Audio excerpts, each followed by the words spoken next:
Ooh, I can tell you where they are. They are riding that Christian nationalism train right to the bank. So in the late 90s and the early 2000s, I was a huge Joyce Meyer fan and follower. If she was in a tri-state area around Indiana, I was going to her conference.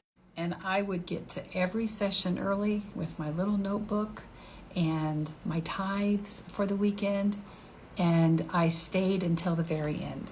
And I watched her content change over time, especially when she started inviting her husband Dave to the stage.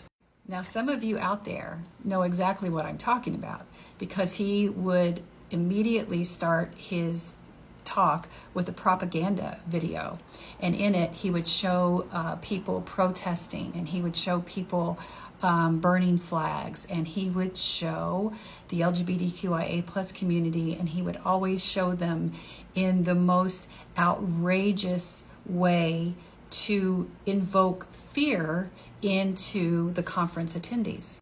And how do you invoke fear into people who have been indoctrinated that they are morally and spiritually superior than everyone else?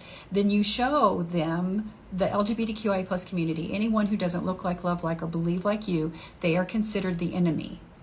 And you show them infiltrating areas where you live and where you work and where you go get coffee and where you go read books and where you go to the park, and all of a sudden you feel violated. And honestly, now that I'm thinking about it, that's actually another spiritual breadcrumb from me. This is what I talk about when I'm saying all the little things that added up in my life to show me that I was deconstructing, because I watched that video, and even though I was a huge fan of Joyce, I went, this is propaganda. This video is nothing more than to invoke fear and incite anger and offense and outrage for all these thousands of Christians sitting here. And then Dave would get up and speak 10 or 15 minutes, and he would talk about why America needs to get back to the Bible. He was making a case about America being a Christian nation, why everything started to change when we took prayer out of school, why the father not in the households has created a crisis in this country. You heard that right. Only men can create stable home environments. And I sat there with my hands clenched in rage because I didn't believe anything he was saying. I wanted to so get up and leave. Why didn't I?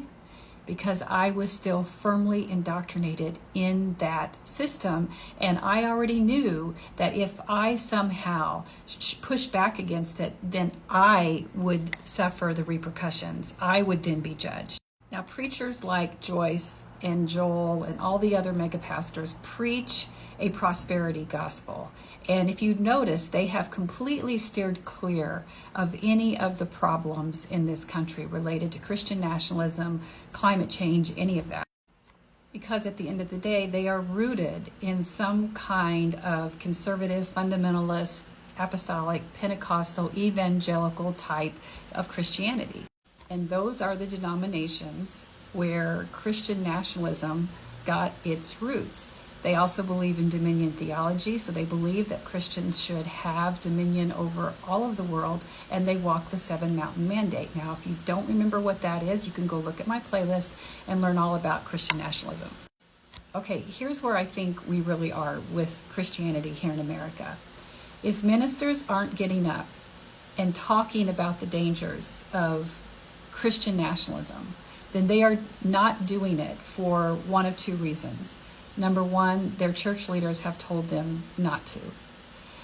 Because I'm seeing this even in some progressive churches, because they have people in the pews that help pay the bills, and they are afraid that they are going to be offended, or they feel that they should not get involved in politics, when in reality, you can still, as a minister on a platform, you don't have to talk about politicians, you don't have to endorse politicians, but you can talk about the threat of Christian nationalism and why it isn't rooted in a authentic understanding of what Jesus was teaching. Pretending that this Christian nationalism didn't exist for years prior to Trump is why we're here in the first place. Because I keep telling people, Trump is a symptom. He's not the problem. This goes back many, many years when church leaders saw that they could align with politicians to create power because they saw that we were in a slide of church decline, church attendance decline, and they knew that they were losing power. And then what's even more disturbing are the preachers who do not say anything about it because they believe in and support Christian nationalism.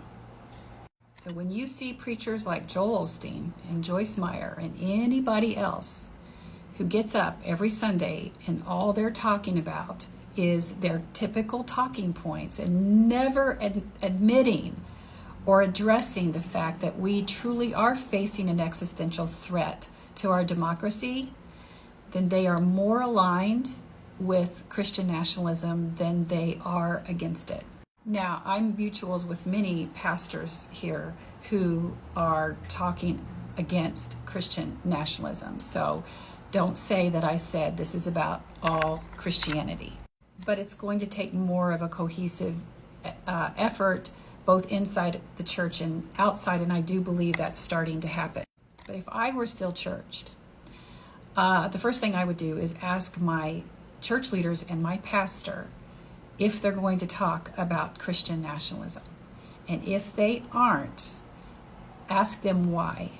And if they're afraid to do it at the pulpit, are they willing to send out a newsletter or post something on their website or do something to talk about this grave threat that we're in?